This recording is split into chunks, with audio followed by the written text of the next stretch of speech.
Alright, we're just installing some of the bushings and various parts. In these connectors, we really just have to drive the short bushings in. Something I'll note, it's very important here to make sure that you have the parts. If you're not familiar with these seats from memory, make sure you've got a parts schematic diagram from the original parts catalog from Deere. That way you know what goes where and what bushings.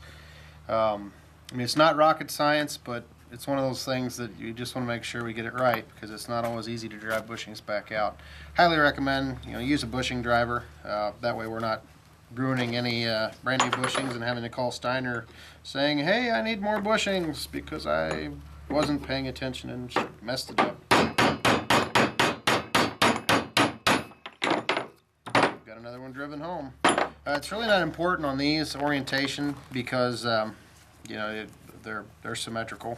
So you're not going to mess anything up there.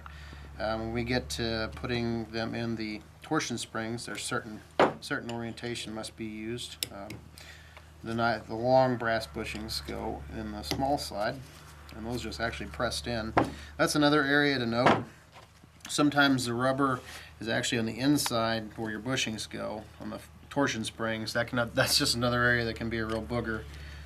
These actually popped right in.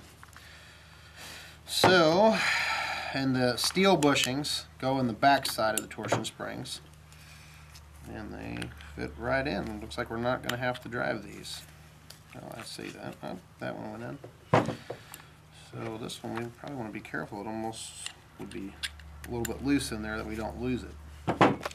Something I always like to do when I'm assembling as well, I'm a big believer in either anti-seize or a good moly grease on the shaft where these bushings and the shafts meet.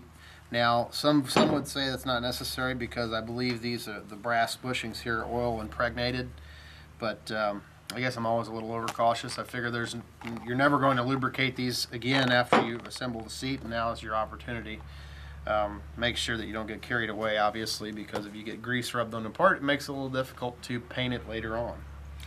So now we're going to go ahead and keep on installing our bushings and go from there.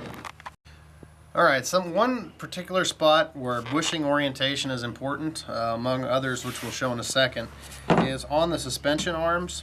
The flanges of these bushings should be facing in toward the seat battery box, if you will, because this piece is going to mate up with here, and you want that flange inwards so it can wear up against this front bracket, so just like so. Just something important to note.